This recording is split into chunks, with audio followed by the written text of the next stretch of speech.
కొత్త బిజినెస్ కోసం ఆలోచిస్తున్నారా? ఈజ్ ఆన్ డిస్ట్రిబ్యూషన్ కోసం కాల్ చేయండి 9154729854. నమస్తే, ఐ డ్రీమ్ దైవానుగ్రహం కార్యక్రమానికి స్వాగతం.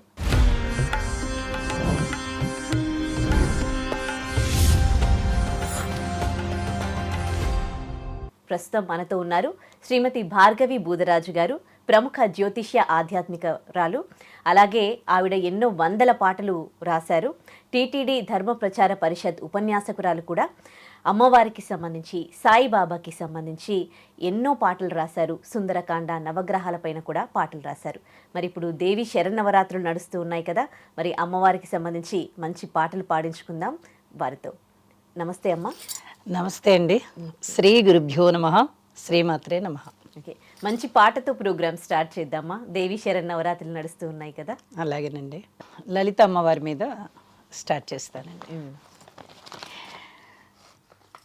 శుక్రవారము లలితమ్మ, నే ఇల్లు అలికి తిని లలితమ్మ, రంగు రంగుల రంగులు వేసి తిరంగవల్లులను తీరుగజేసితి, పద్మాసనమున లలితమ్మ వచ్చి కూర్చునుము లలితమ్మ, పద్మాసనమున లలితమ్మ వచ్చి కూర్చునుము లలితమ్మ, శుక్రవారము లలితమ్మ, నే ఇల్లు అలికి తిని లలితమ్మ, రంగు రంగుల రంగులు వేసి తిరంగవల్లులను తీరుగజేసితి, కుప్పెల కుచ్చులు జడలు ఇష్టమని మల్లెలు జాజులు మరువముతో జడలు కట్టితి లలితమ్మ, పూజడలు కట్టితి లలితమ్మ, పద్మాసనమున లలితమ్మ నిన్ను కొలిచితిమి లలితమ్మ, పద్మాసనమున లలితమ్మ వచ్చి కూర్చొనుము లలితమ్మ. లలితమ్మని ఇక్కడే మనం పూజించుకున్నాం. ఏంటి మీకు ఇన్స్పిరేషన్? పాటలు రాయడం మీ హాబీ, చాలా సంవత్సరాల నుంచి రాస్తూ ఉన్నట్టున్నారు. రాస్తున్నానండి పాటలు. ఒకప్పుడు నేను టీచింగ్ ప్రొఫెషన్లో ఉన్నాను. నా కెరీర్ స్టార్టింగ్ నుంచి టీచింగ్ ప్రొఫెషన్లో ఉన్నాను. అప్పుడు పిల్లలకి, స్కూల్ పిల్లలకి యానివర్సరీ చేస్తూ ఉండేవాళ్ళం. స్కూల్కి యానివర్సరీ చేసేటప్పుడు పిల్లల ప్రోగ్రామ్స్ చెయ్యాలి అనే అభిలాష ఉండేది బాగాను. పిల్లల ప్రోగ్రామ్స్, తర్వాత రేడియో ప్రోగ్రామ్స్ చాలా ఇప్పించేవాళ్ళం. టీచర్స్ అందరు కలిసి ఇవ్వాలి కదా రేడియో ప్రోగ్రామ్స్, పిల్లల చేత ఇప్పించాలి. సో ఆ ఉద్దేశంతో మనమే సొంతంగా రాసిస్తే బాగుండు అనే ఆలోచన కలిగింది అప్పుడే. ఇంకా అలా అలా చిన్న చిన్న స్టేజ్ నాటకాలని, రేడియో ప్రోగ్రామ్స్ అని అవన్నీ రాస్తూ ఉండేదాన్ని. అయితే స్కూల్లో పని చేస్తున్నంత కాలం రాశాను.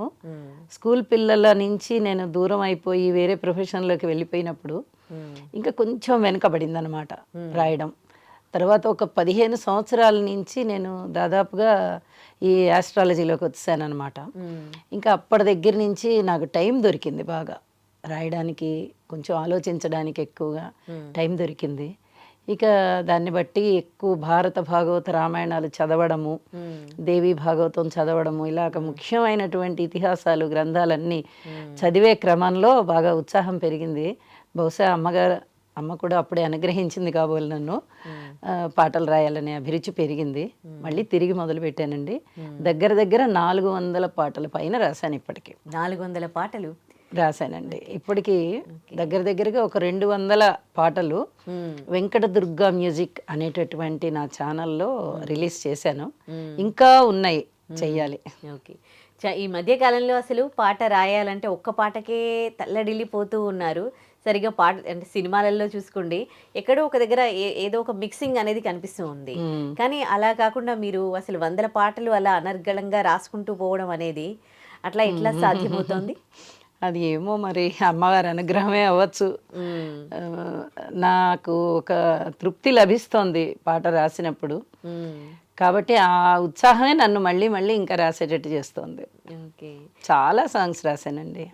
రామావధూత పిచ్చమ్మ తల్లి గారి మీద 15 సాంగ్స్ రాశాను. తర్వాత గ్రామదేవతల గేయాలు అని 104 రాశాను. రామాయణం దగ్గర దగ్గర 40 పాటలతో కవితల రామాయణం అని రాశాను. సుందరకాండ రాశాను. అంటే కొన్ని ఘట్టాలు తీసుకొని వాటి మీద పాటలు కడతారా?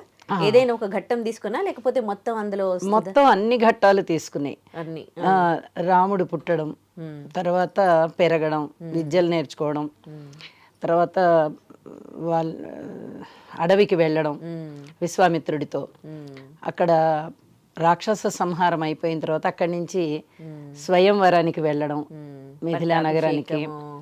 అయిన తర్వాత పట్టాభిషేకం లాస్ట్కి వస్తుందండి. అప్పుడు పట్టాభిషేకం మిస్ అయిపోయింది కదా.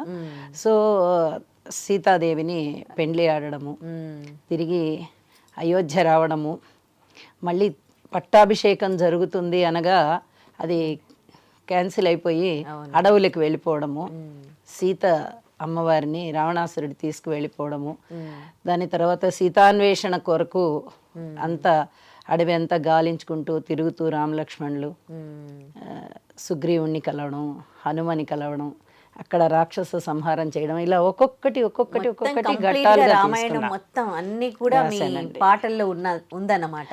ఉందండి ప్రతి ఒక్కటి కూడా. ఇవి నారద తుంబూరులు ఇద్దరు కలిసి రామాయణాన్ని గానం చేస్తున్నట్టుగా అట్లా ఊహించి రాశానన్నమాట. చిన్న మాట వినిపిస్తాను. నారద తుంబుర గానములో సర్వగీతములాలాపనలో సంగీతాంబుధి ఒడిలోన పరవశమందెను శ్రీహరియే.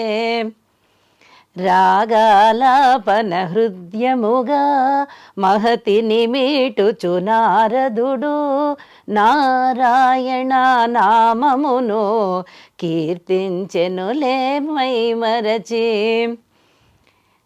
సూపర్. ఇట్లా సో మీరే రాసి మీరు పాడతారు కూడా? నేను పాడనండి, నేను సింగర్ని కాదు. నా అభిరుచి మేరకు ఆ మ్యూజిక్ డైరెక్టర్ ఎప్పుడన్నా ఒకటి అరా నా చేత పాడిస్తున్నారు, అది ఓకే, నా అదృష్టంగా భావిస్తున్నా. సూపర్. ఇకపోతే ఇప్పుడు నవరాత్రుల గురించి మాట్లాడుకుందాం. ప్రతిరోజు అమ్మవారిని ఒక రూపంలో తయారు చేసి పూజిస్తాం, కానీ పూజా విధానానికి వచ్చేసరికి ఎలాంటి పాటలు పాడాలి వాళ్ళకి చూస్ చేసుకోవడం కొంచెం కష్టంగా అనిపిస్తుంది. ఏ పాటలు పెట్టాలి, ఏ పాటలు చదవాలి, ఏ గీయాలు చదవాలి. అవునండి. సో మీరు ఎన్నో పాటలు రాశారు కదా, సో రోజు ఒక పాట చొప్పున అట్లా ఏమైనా ఉన్నాయా? ఉన్నాయండి. 9 రోజులు అమ్మవారికి 9 రూపాలలో మనం అలంకరించుకొని పూజించుకుంటాం కదా, అట్లా 9 రకాల పాటలు కూడా అమ్మవారి మీద రాశాను. అవునా? మొదటి రోజు నుంచి చివరి రోజు వరకు అన్ని పాటలు పాడుకుందామా మరి? పాడదామండి. సో మొదటి రోజు మనం అమ్మవారిని బాలా త్రిపుర సుందరి రూపంలో కొలుస్తాం కదా, మరి దానికి సంబంధించి మీరు పాట కూడా రాసే ఉన్నట్టున్నారు, ఆ పాట పాడతారా? తప్పకుండా. బాలా త్రిపుర సుందరి అనగానే మనందరికీ తెలుసు, బాల రూపంలో అమ్మవారు భండాసురుడు అనేటటువంటి రాక్షసుని సంహరించారని. అయితే అందరూ ఏమనుకుంటారు, బాల అనగానే చిన్నపిల్ల అనుకుంటారు. ఒక తల్లి కూడా ఏమని భావన చేస్తోంది అంటే, బాల అంటే నా చిన్నపిల్ల అని భావన చేస్తోంది. కానీ నువ్వు బాలవి కాదమ్మా, చాలా పెద్ద శక్తి స్వరూపిడివి, నాకు తెలియట్లేదు నీ శక్తి, నేను నిన్ను పొరపాటున నా బిడ్డ అనే భావిస్తున్నాను, అందువల్ల నీ కళ్ళు మూసి నిన్ను ఆడిస్తున్నానమ్మా. కానీ లోకమంతా చీకటైపోయింది, నీ కళ్ళు మూసేటప్పటికి నీ కాళ్ళ గజ్జలు గల్లు గల్లుమని నువ్వు ఎగురుతూ ఆడుతూ ఉంటే, నీ గజ్జలు తీసి దాచిపెట్టి నిన్ను కొంచెం సేపు ఏదో కాసేపు అట్లాగా లాలిద్దాం, ఏడిపిద్దాము, సరదాగా చిన్నపిల్లవి కదా అనుకుంటే కరువు కాటకాలన్నీ వచ్చేసాయి. ఇలా నీ శక్తి మాకు తెలియట్లా, ఇలా జరుగుతూ ఉంటే నేను అప్పుడు తెలుసుకున్నాను నువ్వు నా కూతురివి అని నేను అనుకుంటున్నాను, కానీ కాదు, నేనే నీ బిడ్డని, మేమంతా నీ బిడ్డలం, బాలవని నేను పొరపాటు పడుతున్నాను, కానే కాదు అని చెప్పి చివరికి లాస్ట్కి పరివర్తన చెంది ఆమె ఆ బాలని శక్తి స్వరూపిణిగా భావిస్తుందన్నమాట. ఈ భావనంతా ఒక పాటలో పెట్టానండి. శ్రీ బాల ఓ బాల నా బాల త్రిపుర, పాలించు మమ్మిలా లాలించు తల్లిలా, శ్రీ బాల ఓ బాల నా బాల త్రిపుర. బాలవని ఎత్తుకొని మురిపించుదామంటే నా శక్తి చాలదమ్మ బాలవా నీవు, చూపులకు బాలవే చేతలకు శక్తివే, చూపులకు బాలవే చేతలకు శక్తివే, నా తల్లి నా త్రిపుర ఓ త్రిపుర సుందరి, శ్రీ బాల ఓ బాల నా బాల త్రిపుర. నీ కాళ్ళ గజ్జలు ఘల్లు ఘల్లు మనగానే అవి తీసి దాచిపెట్టి నా బిడ్డని భ్రమసితిని. లోకమంత చీకటాయే నా కనులకు మాయకమ్మె మన్నించు అపరాధము ఓ త్రిపుర సుందరి. శ్రీబాల ఓ బాల నా బాల త్రిపుర. మీరు పాడుతూ ఉంటేనే ఆ బాల త్రిపుర సుందరి కళ్ళ ముందు నిజంగా ఆ భావనంతా కనిపించింది. అంత బాగుంది పాట, చాలా బాగుంది, చాలా బాగా రాశారు. థ్యాంక్స్ అండి. కానీ నేను సింగర్ని కాకపోవడం వల్ల అంత గొంతు ఘమకంగా లేకపోవడం లేదు, అద్భుతంగా అలా పాడారు, అంతా ఉండొచ్చు. బాగుంది. అది ఆ ఫీల్ మనకి ఎప్పుడు వస్తుంది అంటే మీరు ఆ ఫీల్ తో పాడినప్పుడు అండ్ ఆ లిరిక్స్ కూడా అంత బాగున్నాయి కాబట్టి మీరు పాడుతుంటేనే నాకు ఆ బాల త్రిపుర సుందరి రూపము అవన్నీ గజ్జలు కట్టుకొని అదంతా కనిపిస్తూ ఉంది. చాలా బాగుంది. ఇకపోతే రెండవ రోజుకి వచ్చేసరికి అమ్మవారిని మనము గాయత్రీ దేవిగా కొలుస్తాం కదా. మరి గాయత్రీ దేవికి సంబంధించి ఏం పాట రాశారు? ఫస్ట్ గాయత్రి మంత్రం వస్తుంది. ఓం భూర్భువ స్వః తత్సవిదుర్వరేణ్యం భర్గో దేవస్య ధీమహి ధియో యో నః ప్రచోదయాత్ అని. దాని తర్వాత చిరు చిరు నగవుల గాయత్రి వేదమాతవు గాయత్రి పంచముఖముల గాయత్రి శబ్దాది దేవత గాయత్రి. ఓం భూర్భువ స్వః తత్సవిదుర్వరేణ్యం భర్గో దేవస్య ధీమహి ధియో యో నః ప్రచోదయాత్. స్థూలదేహమానీది సూక్ష్మదేహమానీది కారణదేహమనీదేనా తెలియనట్టి అజ్ఞానులం. చిరు చిరు నగవుల గాయత్రి వేదమాతవు గాయత్రి పంచముఖముల గాయత్రి శబ్దాది దేవత గాయత్రి. లయ ఇలా గాయత్రి. ఓకే, చాలా బాగుంది. ఇప్పుడు ఈ లిరిక్స్ కావాలి, ఈ పాట పాడుకోవాలి అని అనుకుంటే గూగుల్లో సెర్చ్ చేస్తే వస్తాయా? వస్తాయండి. గూగుల్లో భార్గవి బూదరాజు అని టైప్ చేస్తే నేను రాసిన పాటల ఈ మ్యూజిక్ ఛానల్లో పాడినవి వస్తాయి. అలాగే వెంకటదుర్గ మ్యూజిక్ అంటే కూడా అది డివోషనల్ మ్యూజిక్ ఛానల్ అనమాట. అన్నీ నా భక్తి పాటలే ఉంటాయి. మంచి మంచి సింగర్స్ చేత అందులో పాడించడం జరిగింది. అదృష్టం కొద్దీ నేను కూడా కొన్ని పాడి ఉన్నాను. చూడొచ్చు, ఎవరైనా చూడాలని. ఒక పాట రాయాలి అంటే మీకు ఎంత టైం పడుతుంది? ఒక 10 నిమిషాలేనండి. 10 నిమిషాలలో పాట రాసేస్తారా? ఆ థాట్ రావడమే ఆలస్యం. ఆ థాట్ వచ్చే వరకు కొద్దిగా ఆలోచిస్తాను. ఇది ఒక పాట రాస్తే బాగుండు అని అనిపిస్తుంది ముందర. ఆ తర్వాత దేని మీద రాయాలి అంటే ఒక స్పార్క్ వెలుగుతుంది ఆటోమేటిక్గా. ఎవరికైనా కొంచెం అంటే రచయితలకి ఆ స్పార్క్ ఉంటుంది.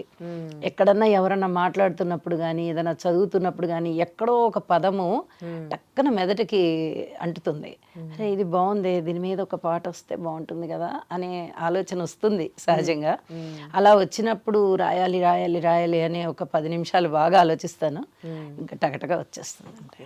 మరి అమ్మవారి రూపాల గురించి ఈ 9 రోజులు అమ్మవారి గురించి మీరు రాశారు కదా, ఇవి రాయడం ఎలా జరిగింది? అమ్మవారికి రాయాలి అనే సంకల్పం నాకు నవరాత్రులకి ఒక 10 రోజుల ముందర కలిగింది, ఒక 2-3 ఏళ్ల క్రితం. 9 రోజులు 9 పాటలు నైవేద్యంగా పెడితే బాగుంటుంది కదా అమ్మవారికి అని నేను ఎప్పుడు పాట రాసినా ఆ పాట తీసుకెళ్ళి దేవుడి పూజలో పెట్టుకుంటాను. పూజలో పెట్టుకునే అలవాటు ఉందన్నమాట.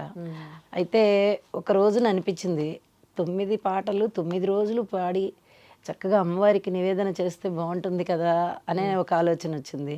ఇక వెంటనే ఫస్ట్ స్వర్ణ కవచ అలంకృత దుర్గా కదా, మొట్టమొదట అలంకారం వేస్తాము.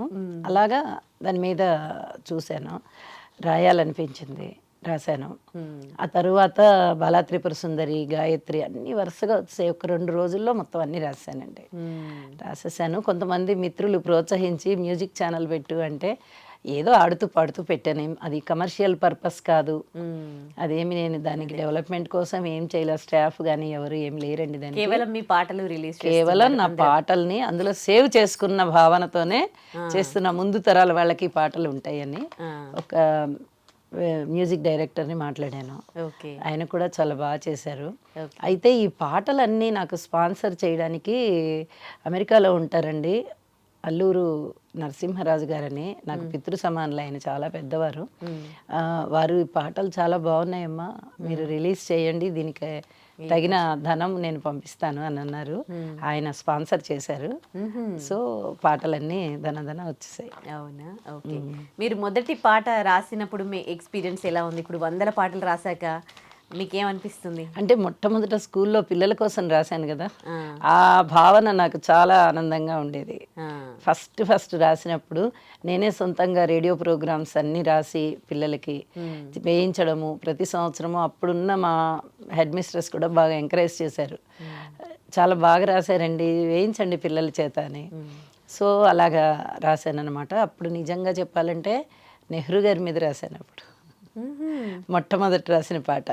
కానీ అప్పట్లో దగ్గర ఒక 30 ఏళ్ల క్రితం అప్పుడు ఇంత ధ్యాస లేదు మనకి, ఈ యూట్యూబ్లని ఇలా సేవింగ్స్ చేసుకోవచ్చు అని, అవన్నీ ఇంత టెక్నాలజీ పెరగలేదు. అందుకని అప్పుడు బుక్స్లో రాసి పెట్టుకునేవాళ్ళం. తర్వాత ట్రాన్స్ఫర్స్ అయ్యి అటు ఇటు తిరగడంలో ఆ బుక్లు ఎక్కడో పోయాయి. సో అందువల్ల చాలా పాటలు మిస్ అయిపోయాను నేను. తర్వాత గుర్తు పెట్టుకొని మనం అలా పోగొట్టుకోకూడదు, ఈ సంపద ఇది దాచిపెట్టుకోవాలి, సరస్వతి అనుగ్రహం ఉంటే గానీ ఇలాంటివి రాయలేం మనం అని ఆ భావనతో ఇంకా మొత్తం అప్పటి నుంచి దాచిపెట్టుకోవడం మొదలుపెట్టాను. ఇంకా పాట అంటే మటుకు చాలా ప్రాణం అండి, చాలా ప్రాణం, నా బిడ్డలుగా భావిస్తాయి పాటలు. అందుకనే ఎవరు అడిగినా కూడా నేను పాటల్ని ఇవ్వలేదు. మీకు 10,000 ఇస్తాం, 5,000 ఇస్తాం, ఈ పాట మాకు ఇవ్వండి అని అడిగిన వాళ్ళు కూడా ఉన్నారు, కానీ నేను ఎవరికి ఇవ్వలే. ఓకే. మరి 3వ రోజు అమ్మవారి రూపం గురించి, ఆ పాట గురించి. లలిత రూపం మనం అలంకరిస్తాము. లలిత అమ్మవారు అనగానే ప్రతి ఇంట్లోనూ ప్రతిరోజు లలితా సహస్రనామం మారుమోగుతూ అమ్మ పూజలు అందుకుంటూ ఉంటుంది. ఆ అమ్మని ఒక చక్కగా అలంకారం అంతా కుచ్చుల జడలు వేసుకుంటుందని, చక్కగా పద్మాసనంలో కూర్చుంటుందని, ఇలాగా మంచిగా ఒక అమ్మవారి భావన అనగానే ఇంకా మనకి అలాగే వస్తుంది కదా ఒక భావన. అలాంటి భావనే చేసి అమ్మవారి పాట రాశానంటే, ఇది మొట్టమొదట కూడా చెప్పున్నాను, మళ్ళీ ఒకసారి. శుక్రవారము లలితమ్మనే ఇల్లు అలికి తిని లలితమ్మ, రంగుల రంగులు వేసితి, రంగవల్లులను తీరుగజేసితి, పద్మాసనమున లలితమ్మ వచ్చి కూర్చునుము లలితమ్మ, పద్మాసనమున లలితమ్మ వచ్చి కూర్చునుము లలితమ్మ, శుక్రవారము లలితమ్మనే ఇల్లు అలికి తిని లలితమ్మ, శుక్రవారము లలితమ్మనే ఇల్లు అలికి తిని లలితమ్మ, కుప్పెల కుచ్చులు జడలు ఇష్టమని మల్లెలు జాజులు మరువముతో, జడలు కట్టితే లలితమ్మ పూజడలు కట్టితే లలితమ్మ, జడలు కట్టితే లలితమ్మ పూజడలు కట్టితే లలితమ్మ, బొట్టు పెట్టి నిన్ను పిలిచి తినమ్మ చల్లగా మమ్ము చూడమ్మ, బొట్టు పెట్టి నిన్ను పిలిచి తిమమ్మ చల్లగా మమ్ము చూడమ్మ, చల్లగా మమ్ము చూడమ్మ. మీరు ఎంత హృదయం పెట్టి రాశారో కానీ మీరు పాడుతూ ఉంటే నిజంగా కళ్ళ ముందు అమ్మవారికి అన్నీ చూస్తూ ఉన్నట్లుగా అనిపిస్తుందండి. అలానా? ఓకే. సో మీరు మొత్తం పాట లిరిక్స్ రాసి ఆ పాట పాడించాక మీ చుట్టుపక్కల వాళ్ళకి ఎప్పుడైనా వినిపించినప్పుడు వాళ్ళ నుండి మీకు వచ్చిన కాంప్లిమెంట్స్? చాలా మంచి స్పందన లభించిందండి. చాలా బాగున్నాయి పాటలు, చాలా బాగున్నాయి పాటలని ఈ రోజు కూడా బహుళ ప్రచారం పొందుతున్నాయి. చాలా బాగున్నాయి పాటలు. మరి మీ పాటలు అందరికీ రీచ్ అవ్వాలి అని అంటే మీ అనుకున్నట్టుగా ఇప్పుడు కొంతమంది పాటలు కావాలి అని అడుగుతూ ఉన్నారు కదా, మీకు ఇంత డబ్బులు ఇస్తాము, ఇప్పుడు మరి మీరు ఇంత కష్టపడి రాస్తారు, వాటికి ఆదరణ అనేది దక్కకపోతే ఫలితం ఏముంది? చేరినంత మందికే చేరుతుందండి, అంతేగాని పాట అమ్మేద్దాము అనేది అయితే నాకు లేదు. పాట అమ్మేద్దాం 5,000కి 10,000కి తీసేసుకుని పాట ఇచ్చేద్దామని అయితే లేదు. నాకు ఒక భక్తి భావనతో రాసుకున్నా ఇవి నా సొంత బిడ్డల్లాంటివి కాబట్టి ఇవి నా దగ్గరే ఉండాలి అని పెట్టుకున్నాను. ఇంకంతే. ఓకే. మరి మీరు రాసిన పాటలు అందరికీ చేరాలంటే వాటికి ప్రమోషన్స్ కూడా అంతే అవసరం కదా? విన్నవాళ్లే ప్రమోట్ చేయాలి. అలా నాకు కోఆపరేట్ చేస్తే నాకు సంతోషం. విన్నవాళ్ళు సబ్స్క్రైబ్ చేసుకుంటారు ఛానల్, ఇంకా ఎవరికన్నా షేర్ చేస్తూ ఉంటారు. పాట బాగుందని నాకు కాంప్లిమెంట్స్ పెడుతూ ఉంటారు. పర్సనల్ గా పెడతారు, ఛానల్లో కూడా పెడతారు. థ్యాంక్స్ చెప్తాను అందరికి. చక్కగా అమ్మవారి పాటలు పాడుకుంటూ ఉంటారు కదా. అవును. ఓకే, మరి లక్ష్మీ అమ్మవారి మీద ఇంకొక పాట పాడతారా? అలాగేనండి.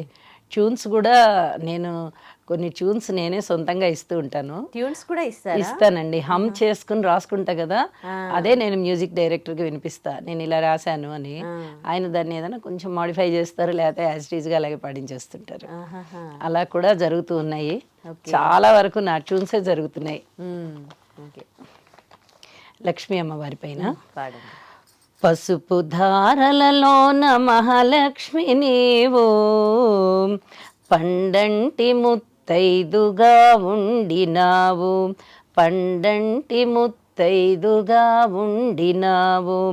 పసుపు ధారలలోన మహాలక్ష్మి నీవు, పండంటి ముత్తైదుగా ఉండినావు, పండంటి ముత్తైదుగా ఉండినావు. పాలసంద్రమునందు 10 తలల నాగుపై పవళించు శ్రీహరికి హృదయమందున్నావు, పవళించు శ్రీహరికి హృదయమందున్నావు. పసుపు ధారలలోన మహాలక్ష్మి నీవు, పండంటి ముత్తైదుగా ఉండినావు. శాంతవదనముతోటి అమ్మలకు అమ్మగా, ఆదిలక్ష్మివిగా అలరారుచున్నావు, ఆదిలక్ష్మివిగా అలరారుచున్నావు. గజలక్ష్మివై నీవు వైకుంఠపురమున భోగభాగ్యాలను ఇస్తుండినావు, భోగభాగ్యాలను ఇస్తుండినావు. పసుపు ధారలలోన మహాలక్ష్మి నీవు, పండంటి ముత్తైదుగా ఉండినావు, పండంటి ముత్తైదుగా ఉండినావు. చాలా బాగుంది పాట. లక్ష్మీదేవి మీద చాలా చాలా పాటలు ఉన్నాయి. అమ్మవారికి పసుపుతో అభిషేకం చేస్తూ ఉన్నప్పుడు, అంటే పసుపు నీళ్లు కలిపి పసుపుని ధారగా పోస్తూ ఉన్నప్పుడు ఆ దృశ్యం చూడంగానే ఈ పాట రాయాలి అనిపించింది. ఇన్ని పాటలు రాసిన మీరు పూజ చేసేటప్పుడు ఏం పాటలు పాడుకుంటారు? అన్ని ఏ పాట గుర్తొస్తే ఆ పాట పాడుకుంటానండి. ఎక్కువగా పాడేది గోవిందనామాలు. గోవిందనామాలు మనకి శ్రీనివాస గోవింద, శ్రీ వెంకటేశ గోవింద అన్నది అందరికీ తెలుసు. అది వచ్చేసింది మనకి, చాలా అందరి నోళ్లలో నానిపోతుంది కూడా చెప్పాలంటే. అయితే నేను బంగారు కొండ గోవింద, బంగారు నామము గోవింద, బంగారు రూపము గోవింద, బంగారు తేజము గోవింద, ఇలా రాశాను. మాడవీధుల గోవింద, అర్చకమూర్తుల గోవింద, ఇట్లా ఇదే ఫ్లోలో వెళ్ళిపోతుంది అన్నమాట. ఇంత అద్భుతంగా పాటలు రాశారు, అద్భుతంగా పాడుతున్నారు కూడా. దేవాలయాల్లో ఇలాంటి పాటలు పెట్టినప్పుడు కూడా బాగుంటుందేమో అని మీకు ఎప్పుడు అనిపించలేదా? పాడతానండి దేవాలయాల్లో కూడా. దేవాలయాలకి వెళ్ళినప్పుడు ఖచ్చితంగా భగవంతుడి ముందర నుంచొని పాట పాడతాను. తర్వాత తిరుమల తిరుపతి ధర్మ ప్రచార పరిషత్తులో కూడా ఉన్నాను నేను. ప్రతి 3 నెలలకి ఒకసారి 3 రోజులు వేస్తారు డ్యూటీ. అది అంటే ధర్మమత ప్రచారం కోసం అని చెప్పి టీటీడీ ఒక ఉద్యమం స్వీకరించినట్టుగా స్వీకరించింది. హిందూ మతాన్ని బాగా పరిరక్షించాలి అని. ఇది ఎప్పుడో కొన్ని సంవత్సరాల నుంచి జరుగుతున్నది. అయితే మమ్మల్ని ఇప్పుడు తీసుకున్నారనమాట. ఒక 3-4 ఏళ్ల నుంచి నేను వెళ్తున్నాను. దానికి ఏ టెంపుల్లో వేస్తే ఆ టెంపుల్లో ప్రవచనం చెప్పడంతో పాటు పాటలు కూడా పాడతానండి. నా అభిరుచి కదా పాట అనేది, అందుకని పాడతాను. మరి మీకు ఫ్యామిలీ సపోర్ట్ చాలా ఉందండి. నా భర్త గారు చాలా సపోర్ట్ చేస్తారు, చాలా సపోర్ట్ చేస్తారు. ఆయన సపోర్ట్ లేకపోతే నేను ఇన్ని పనులలో ముందరికి వెళ్ళలేను అసలు. జ్యోతిష్యం ఉంది, ఆధ్యాత్మిక ప్రసంగాలు, ఆధ్యాత్మిక చింతన ఉంది, పాటలు రాసుకోవడం ఉంది, ఇవన్నీ ఉండు మళ్ళీ ఇల్లు ఇంటి వ్యవహారాలు అన్నీ ఉన్నాయి. ఇన్ని చెయ్యాలంటే తన సపోర్ట్ లేకపోతే నేను అసలు ఏవి చేయలేను. అవును, నైస్. ఇంకో పాట పాడతారా అమ్మవారికి సంబంధించి? సరస్వతి అమ్మవారి గురించి. లక్ష్మి తర్వాత వెంటనే సరస్వతి అవతారమే ఉంటుంది మనకి. ఎన్నో కథలు, ఎన్నో గాథలు, ఎన్నో పురాణాలు, ఎన్నో ఇతిహాసాలు, ఎన్ని చదివినా ఏమి రాసినా శారదా నీ వాక్కు నాకు లేదు ఎందుకని. అమ్మా భారతి సామవేద రూపిణి, బ్రహ్మలోక సామ్రాజ్ఞి సకల కళాధారిణి. అమ్మా భారతి సామవేద రూపిణి, బ్రహ్మలోక సామ్రాజ్ఞి సకల కళాధారిణి. ధవళ కాంతులీనే నీ జ్ఞాన కాంతిలో తరించారు వారు, చెరించారు వారు. అమ్మా భారతి సామవేద రూపిణి, బ్రహ్మలోక సామ్రాజ్ఞి సకల కళాధారిణి. వందనము భారతి, వందనము వారాహి, వందనము శ్రీమాత, వందనము వాగ్దేవి. అంటే నేను కొంచెమే పాడుతున్నాను, అంతా పాడట్లేదు. మొత్తం పాట అంటే పెద్దదిగా ఉంటుంది కదా, అవును, అందుకని కొంచెం తక్కువ పాడుతున్నాను. పర్లేదు. దాంట్లో మనకి గూగుల్లో దొరుకుతాయి కదా, ఉన్నాయండి. మీ ఛానల్లో కూడా వినొచ్చు కదా. గూగుల్లో భార్గవి బూదిరాజు అనగానే నాకు సంబంధించి చెప్పిన ఆస్ట్రాలజీ అంతా వస్తుంది. అలాగే ఈ సాంగ్స్ కూడా వస్తాయి. వెంకట దుర్గా మ్యూజిక్ అంటే కేవలం సాంగ్సే వస్తాయి. అందులో నేను రాసిన పాటలే ఉంటాయి, ఇంకా వేరే ఎవరి తీసుకోను నేను. ఓకే, ఇది పాటలు, ఇన్ని పాటలు రాయాలంటే మనకి ఇతిహాసాలు, పురాణాలు ఇవన్నీ కూడా బాగా అవపోసన పట్టుండాలి కదా. సో అంటే ఎన్నిసార్లు చదివి ఉండాలి మీరు, ప్రతి ఒక్క ఘట్టం గురించి మీకు ఎంత ఐడియా ఉండాలి. సో దానిపైన మీరు ఎట్లాంటి గ్రౌండ్ వర్క్ చేస్తుంటారు? అంటే నేను బేసికల్గా టీచింగ్ ప్రొఫెషన్లో ఉన్నాను కదా, మొదట కెరీర్ స్టార్టింగ్లో. అందుకని పిల్లలకి చెప్పే అలవాటు బాగా. ఒకసారి చదివి చెప్పానంటే గుర్తుండిపోతాయి. టీచర్ కాబట్టి తొందరగా ఈజీ అయిపోయింది. కాబట్టి అది నాకు చాలా పెద్ద ప్లస్ పాయింట్ అయింది అని నేను అనుకుంటూ ఉంటాను. చదివినట్టుగా గుర్తుండిపోవడం, ఏదైనా సందేహాలు ఉంటే నాకన్నా పెద్దలను అడిగి తెలుసుకోవడం, అలా చేయడం వల్ల చాలా వాటి గురించి తెలుసు. ఇంకా ఎంతో ఉందండి చదవలసింది. మనం చదివింది చాలా తక్కువ. నిరంతరం విద్యార్థిగానే ఉండాలి తప్ప నేనేదో చదువుకున్నాను నాకేదో వచ్చు అనేటటువంటి అహంకారం అస్సలు ఎట్టి పరిస్థితిలో పనికిరాదు. చదువుకుంటున్నాము అంతే, తెలిసినంత తెలుస్తోంది, తెలిసింది ఆచరిస్తున్నాము. ఇంకా ఒక్కొక్కసారి అజ్ఞానంలో పడుతూ ఉంటాం, ఇంకా జ్ఞానం పెరగాలి. కానీ భగవంతుడి ఇచ్చినటువంటి జ్ఞానంలో ఏమి రాయగలుగుతున్నానో పెన్ను మొదలు పెట్టానంటే ఇంకా అది వెళ్ళిపోతుంది. రోజు రాయడం అలా ఏమి ఉండదండి. రాయాలి అనుకున్నానంటే మటుకు రాసేస్తా. ఓకే, అంతే. ఈ పాట రాయడంలో కేవలం ఇవన్నీ కూడా మీ ఐడియాసేనా? మీ హస్బెండ్ కూడా మీకు సపోర్ట్ చేస్తారు? నవగ్రహాల పాటకి మటుకు ఆయన ప్రోత్సాహమే. ఆయన ఎప్పుడు దీని మీద రాయి దాని మీద రాయి అని చెప్పరు, చాలా తక్కువ. నవగ్రహాల సాంగ్స్కి మటుకు ఆయన ఇంత జ్యోతిషం అది నేర్చుకున్నావు, ఇన్ని సంవత్సరాలుగా ఇంత జ్యోతిషంలో ఉండి అందరికీ చెప్తున్నావు, నువ్వు నవగ్రహాల మీద పాట రాయకపోతే ఎలా అన్నారు ఒక రోజున. నవగ్రహాల పైన పాటలు ఉంటాయని కూడా తెలియదు, తెలియదు. రాశానండి. ఓకే, ఒక్క చరణం తప్పకుండా. జనరల్గా ఎవరైనా నవగ్రహాలని మంచిగా చూడండి అని చెప్పి ఒక నమస్కారం చేసుకుంటారు, భయపడతారు వాటికి, అవును, నవగ్రహాలకి. కానీ ఎటువంటి భయము లేదు. వాళ్ళు అష్టదిక్పాలకులు. నవగ్రహాలంటే వాళ్ళు ఎవరో కాదు, ఈ సృష్టిని పరిపాలించే క్రమంలో వాళ్ళు కూడా అష్టదిక్పాలకులు, అష్టదిక్కులా ఉంటారనమాట. ఈ నవనాయకులే అష్టదిక్పాలకులుగా ఉంటారు. కాబట్టి భయము లేదు అని చెప్పడానికి ఒకటి.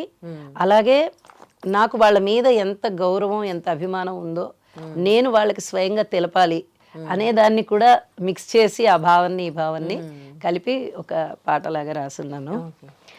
తరలి రండి గ్రహములార యజ్ఞయాగ వేదికకు, మా పూజలు స్వీకరించి మాకు దీవనిచ్చుటకు. తరలి రండి గ్రహములార యజ్ఞయాగ వేదికకు, మా పూజలు స్వీకరించి మాకు దీవనిచ్చుటకు. రవిచంద్ర శుక్ర కుజ రాహుకేతు గ్రహములార బుధ శనులను వేడుతున్నాం గురువు తోటి తరలి రండి. ఏ కలయిక మా బలమో, ఏ స్థానము మా శుభమో, ఏ జంటగా వచ్చెదరో మాకు దీవనిచ్చుటకు. తరలి రండి గ్రహములార యజ్ఞయాగ వేదికకు, మా పూజలు స్వీకరించి మాకు దీవనిచ్చుటకు. ఓం సూర్యగ్రహాయ నమః. లోకమున భాగ్యము ఆరోగ్యము ఏకదా, సుస్థిలు బాధలు మా తనువున తీయవయ. నిజాయితీకి మారు పేరు రవిరాజా గ్రహరాజా, ఆరోగ్యము మెండుగా కలుగు దీవనీయవయ. సామర్థ్యము నీయవయ సకల సంపదీయవయ. ప్రాణశక్తిను సగేటి పరమాత్మ నీవయ. తరలి రండి గ్రహములార యజ్ఞయాగ వేదికకు, మా పూజలు స్వీకరించి మాకు దీవనిచ్చుటకు. ఇలా 9 మందివి కూడా. ఓకే. పాత సినిమాల్లో ఇట్లా భగవంతుళ్ళు టెంపుల్స్ కానీ కనిపించగానే అక్కడ అక్కడ ఉండే యాక్టర్స్ వాళ్ళు పాటల రూపంలో అట్లా పాడుతూ ఉంటారనమాట. నాకు తెలిసి మీరు కూడా ఎక్కడైనా టెంపుల్కి వెళ్ళినా, ఎక్కడైనా ఈ భగవంతుడి రూపం కనిపించినా పాట రూపంలో మీరు భక్తిభావం చూపిస్తూ ఉంటారా? అంత పైకి ప్రదర్శన అంత ఉండదండి, మనసులోనే భక్తి ఉంటుంది. పాట పాడుకుంటారా? పాట పాడతాను. పాట అయితే నా నోట్లో ఉంటూనే ఉంటుంది, ఏదో ఒక పాట రిపీట్ అవుతూనే ఉంటుంది. ఓకే. ఇంకోటి అమ్మవారి పాట ఏదైనా పాడతారు? ఈసారి 11 రోజులు కదా మనకి అమ్మవార్లు, 11 రోజులు జరుపుకుంటున్నాం. అవునండి. ఇంకా 2 రూపాల్లో ఎక్కువగా కొలుచుకుంటాం కదా. అవునండి. సో అమ్మవార్లకి సంబంధించిన పాటలు రాశారా? మహిషాసురమర్ధిని అమ్మవారే కాత్యాయని చండీగా కూడా ఉంటారు. మహిషాసురమర్ధినివమ్మ ఉగ్రకాళి రూపిణివమ్మ, రాక్షసులను భక్షించేటి మహాప్రళయ రూపిణివమ్మ.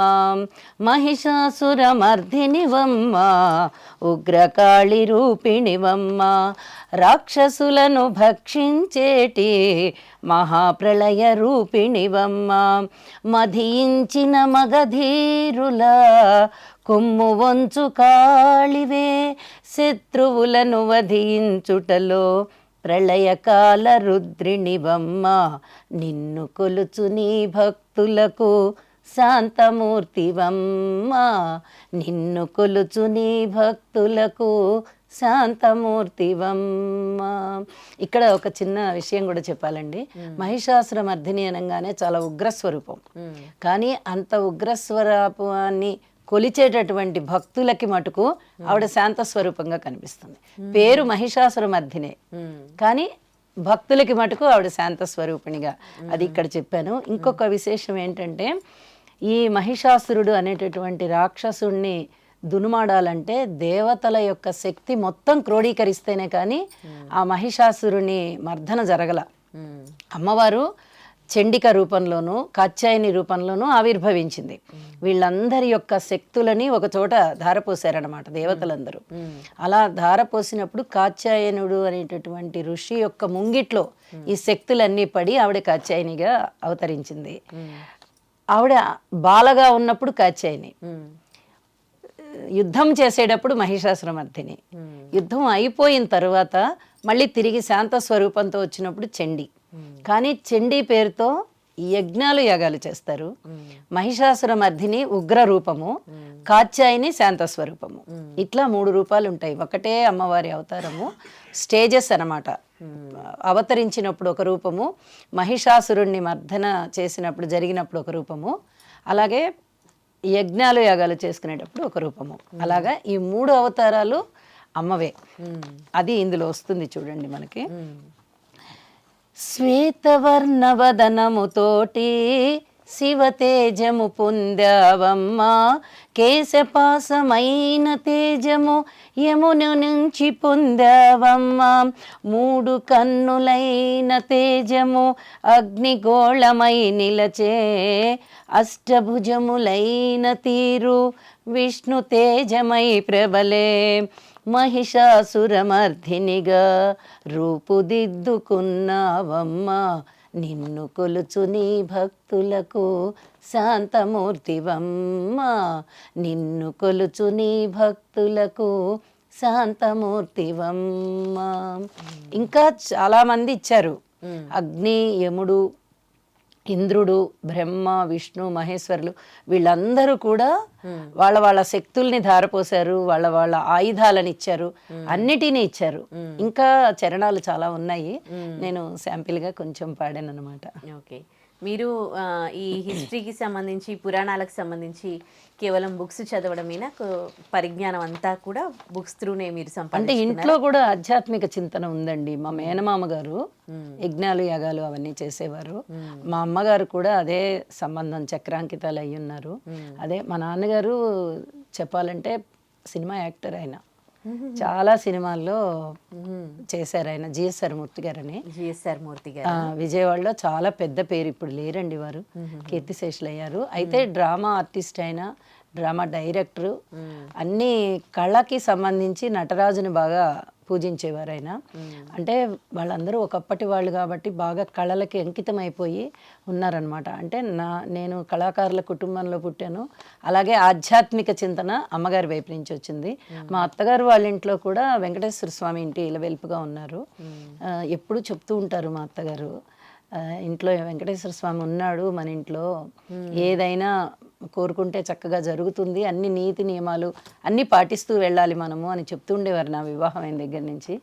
అలా రెండు విధాలా కూడా ఆధ్యాత్మిక చింతన ఉండడము, అలాగే కొంత కళలకి సంబంధించి కూడా ఉండడంతో నాకేమన్నా మరి పుట్టింటి నుంచి ఆ జీన్స్ అవి రావడము, అత్తగారింట్లో కూడా కొంచెం భర్త గారి వైపు నుంచి ఇవన్నీ కూడా నేను ఆచరిస్తూ ఉండడము, ఇవన్నీ కూడా నాలో హిందుత్వం కానీ లేకపోతే ఆధ్యాత్మిక చింతన పెరగడం కానీ ఇవన్నీ దోహదపడ్డాయి అని అనుకుంటానండి. మనొక్క గొప్పతనం కాదండి, మనం అసలు గొప్పవాళ్ళం కానే కాదు. పెద్దల గొప్పతనాలు ఏదన్నా ఉన్నాయి అంటే అవి అదృష్టం కొద్దీ మనకి జీన్స్ రూపంలో వచ్చాయి అంటే అదే అదృష్టం. బాగా చెప్పారు. అంతే. ఓకే, ఇంకో పాట పాడతారా అమ్మవారి? తప్పకుండానండి. దుర్గమ్మ గురించి చెప్పుకుందామండి. దయగల తల్లి దుర్గమ్మ, ధీరమాతవు దుర్గమ్మ, ముక్తిని ఒసగే దుర్గమ్మ, మోక్ష ప్రదాతవు దుర్గమ్మ. దయగల తల్లి దుర్గమ్మ, ధీరమాతవు దుర్గమ్మ, ముక్తిని ఒసగే దుర్గమ్మ, మోక్ష ప్రదాతవు దుర్గమ్మ. పసిడి నవ్వుల దుర్గమ్మ, పచ్చని మోముతో దుర్గమ్మ, దుర్గము నణచిన దుర్గమ్మ, శ్రీచక్రవాసిని దుర్గమ్మ, అరుణారుణ కాంతి దుర్గమ్మ, సింహవాహిని దుర్గమ్మ, ఓంకార బీజము దుర్గమ్మ, మణిద్వీపవాసిని దుర్గమ్మ. దయగల తల్లి దుర్గమ్మ, ధీరమాతవు దుర్గమ్మ, ముక్తిని ఒసగే దుర్గమ్మ, మోక్ష ప్రదాతవు దుర్గమ్మ. ఇంకా ఎక్కడ వాడిన పదము వాడకుండా మొత్తం నామాలన్నీ దాదాపు 108 నామాలు ఇలాగే రాశానండి దుర్గమ్మ పాటకి. సూపర్. అన్నపూర్ణ. అన్నపూర్ణ అనగానే మనందరికీ తెలుసు అన్నం పెట్టే అమ్మ అని. ఆ అమ్మ మీద జయమునీయవే అమ్మా, కరుణ చూపవే అన్నపూర్ణ, జయమునీయవే పరమ పావని మంగళ రూపిణి, ఆరారు ఋతువుల్లో నీవమ్మా, జయమునీయవే అమ్మా, కరుణ చూపవే అన్నపూర్ణ, జయమునీయవే. బాగుంది. మీరు లిరిక్స్ రాస్తారు కానీ ఆ పాట ఆ, బయటికి ఒక పాటలాగా వచ్చినప్పుడు దాని అందం ఇంకా పెరుగుతుంది కదా. అది So, వేరే ఆ ఫీల్ మీకు దక్కుతుంది. దక్కుతుంది. And దానికి ఒక వాల్యూ వస్తుంది కదా. వస్తుందండి. అయితే నిజానికి నా కంఠస్వరము పాట పాడడానికి అనుకూలం కాదు. అంటే ప్రొఫెషనల్ సింగర్స్ చాలా చాలా బాగా పాడతారు, వాళ్ళు సంగీతం అంతా నేర్చుకుని ఉంటారు కాబట్టి. నాకు హమ్లో రాసేసుకుంటా, అలాగ అనుకుంటూ రాసేసుకుంటాను నేను. కానీ దాని స్వరంలోకి బయటికి పాడాల్సి వచ్చినప్పుడు ఆ స్వరం నిలబడాలి కదా, అక్కడ కొంచెం నాకు రాదేమో అనిపిస్తుంది. అయినా మ్యూజిక్ డైరెక్టర్ చెప్తారు ఈ పాట ఎవరు పాడితే బాగుంటుంది అని. వారి దగ్గర చాలా మంది సింగర్స్ ఉంటారు కదా, ఆ విషయంలో ఎలాంటి జాగ్రత్తలు తీసుకుంటారు అని. ఇంకా అది ఆయన ఇష్టమేనండి. కొంతమంది ఇప్పుడు హరిణి, ప్రణవి ఇలాంటి వాళ్ళు ఉన్నారు కదా, పాపులర్ సింగర్స్, వాళ్ళు కూడా స్వరాభిషేకం ద్వారా చాలా పాపులర్ అయిపోయారు. అలాంటి వాళ్ళని నేను అడుగుతాను. రామావధూతమ్మ గారి పాటకి హరిణి అనే సింగర్ ని నేనే ప్రిఫర్ చేసుకున్నా, ఆవిడే పాడాలి అని. అది రామావధూతమ్మ గారి సాంగ్స్ లో ఒక చిన్న పాట.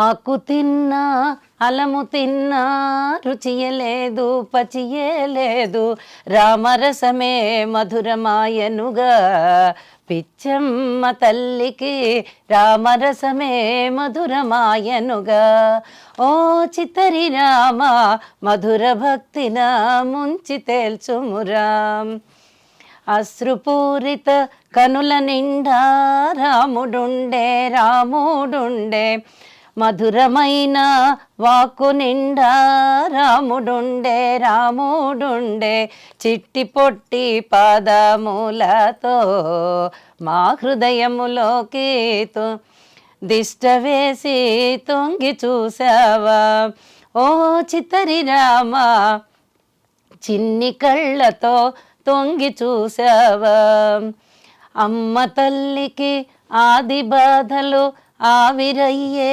ఆవిరయ్యే, ప్రజల బాధలు తీర్చవచ్చెనుగా, పిచ్చమ్మ తల్లి నోటి వాటతో సుఖములేచెనుగా, పిచ్చమ్మ తల్లి నోటి మాటతో సుఖములేచెనుగా, గ్రుడ్డి కంటిన వెలుగు నింపే కుంటి కాలిన అవుడు తీసే, చంటి పాపల ఒడిన నింపేను, పిచ్చమ్మ తల్లి అయ్యవాకుని పంచిపెట్టేను, పిచ్చమ్మ తల్లి అయ్యవాకుని పంచిపెట్టేను, ప్రకృతంతా స్త్రీయే కాదా పురుషుడంటే దైవము కాదా, పురుషునిలో ఐక్యమవ్వాలే అని కోరుకుంది, దైవములో ఐక్యమవ్వాలే, పరమాత్మలోన ఐక్యమవ్వాలని కోరింది. బాగుంది. పాత సినిమాల్లో పాట విన్నట్టుగా అనిపిస్తోంది ఈ పాట. కొంచెం ఆ మోడల్ గానే అనిపిస్తుందండి, ఆ ట్యూన్ కొంచెం కలిసినట్టుగా అనిపిస్తుంది మీరు నాకు. పాడడం కూడా అలాగే పాడారు. ఫస్ట్ ఎవరికి వినిపిస్తారు మీరు పాట మొత్తం రాసుకున్నాక? మా హస్బెండ్ కి. అవునా? ఓకే. ఆయనే ఫస్ట్ మార్కులు వేయాలి నాకు. అంతేనా? బాగుంది అంటే ప్రొసీడ్, లేక ఏంటి ఇలా ఉంది అంటే ఇంకో ట్యూన్ ఏమొస్తుంది, నాకు ఇంకో ట్యూన్ రావట్లేదండి, ఇదే అనుకున్నా ఇదే రాశాను అంట. అంటే ఇంకొంచెం ఏదైనా మార్పు చేయడానికి చూడు చూడు అంటారు. నేను పాడుకునేటప్పుడు అలాగా కొంచెం మార్పు చేయడమో అలాగే పాడుకోవడమో చేస్తా. మ్యూజిక్ డైరెక్టర్ దగ్గరికి వెళ్ళిన తర్వాత అది ఏ రూపకంగా అవుతుందో మనకి తెలియదు, ఇంకా ఆయన ఇష్టం అది. అట్లా అన్నమాట. ఓకే. మీ కుటుంబీకులు, మీ చుట్టాలు వీళ్ళు ఉంటారు కదా, వాళ్ళు మీ పాటలు ఎక్కువగా తీసుకుంటారా? అందరు వింటారండి, అందరు వింటారు. ఇక్కడ ఇంకొక విషయాన్ని కూడా చెప్పాలి. గిడుగు రామ్మూర్తి గారి పేరు వినే ఉంటారు మీరు. తెలుగు భాష ఉద్యమకర్త ఆయన. తెలుగు భాష సరళీకృతం చేసి మన ఈ సమాజానికి అందించి అందరూ ఇలా ఈజీగా మనందరం మాట్లాడుకోవడానికి ఆద్యులైన. ప్రతి సంవత్సరము ఆగస్టు 29వ తేదీన వారి యొక్క ఉత్సవాలు జరుగుతాయి, జయంతి ఉత్సవాలు. మరి మా తాతగారేనండి. ఓ, గిడుగు రామ్మూర్తి గారు వాళ్ళ మనవరాలిని నేను. అంటే మా నాన్నగారికి బాబాయ్ అవుతారు ఆయన. ఓకే ఓకే, సొంతం బాబాయ్. ఓ, చాలా సంతోషం. గిడుగు వారి అమ్మాయిని, బోధరాజు వారి కోడల్ని. ఓహో, నైస్. చివరిగా ఒక పాటతో మనం ప్రోగ్రామ్ ని కంప్లీట్ చేద్దాం. ముగిద్దామండి. రాజరాజేశ్వరి అమ్మవారి అలంకారంతో మనం అమ్మవారి నవరాత్రుల్ని పూర్తి చేసుకుంటాము. రాజరాజేశ్వరి శాంతస్వరూపిణి. కైలాసమున వెండి కొండపై వెలసిన శంకరు పత్నివా, అనంతగిరులు హిమాలయాల్లో ప్రభవించిన హిమజాగిరిజావా, అనంత విశ్వము వీధులలో నిండిన నిబిడిన రూపిణివా, దుర్గమమైన ప్రాకారాల్లో మణిమయ రత్న శోభితమైన శ్రీచక్రమున అధివసించిన దేవీ దేవి భగవతివా, ఎవరమ్మా నీవెవరమ్మా కాలరూపిణి నీవమ్మా, ఎవరమ్మా నీవెవరమ్మా దుష్ట సంహారి నీవమ్మా, ఎవరమ్మా నీవెవరమ్మా అమ్మలగన్నా మాయమ్మా. ఇంకా ఉందండి. సదా నిన్ను కొలిచేటి నీ భక్త మండలిలో నన్నుంచి. చాలా పెద్ద వర్ణన ఇదంతాను. చాలా చాలా ధన్యవాదాలమ్మా. ఇవాళ మా స్టూడియోకి వచ్చి అమ్మవారికి సంబంధించి ఎన్నో పాటలు మాకు వినిపించారు, మా వ్యూవర్స్కి వినిపించారు. ఇంకా ఇలాంటి పాటలు మీకు ఎన్నో రాయాలి అని కోరుకుంటూ చాలా ధన్యవాదాలమ్మా. ధన్యవాదాలండి. And don't forget to subscribe to iDream. And for more videos, Please subscribe to iDream. Please subscribe to iDream. Please subscribe iDream. And please subscribe to iDream. For more videos, subscribe to iDream. please like, share, and subscribe to the channel. Congratulations, iDream. Subscribe to iDream. Subscribe to iDream. So subscribe to iDream Media. iDream ki iDream team అందరికి huge congratulations. Please subscribe iDream Media. Please subscribe to iDream. Subscribe iDream. Please subscribe to iDream. iDream అంటే నా కళల channel subscribe చేసుకున్న నోరు తిరుగుతలేదు, మీరైతే గంట గుర్తు కొట్టండి. For more such videos, please subscribe to iDream. Subscribe to iDream. Please subscribe to iDream. Please subscribe iDream Media. Please do subscribe to iDream. Please subscribe to iDream Media. For best entertainment and information, please subscribe iDream.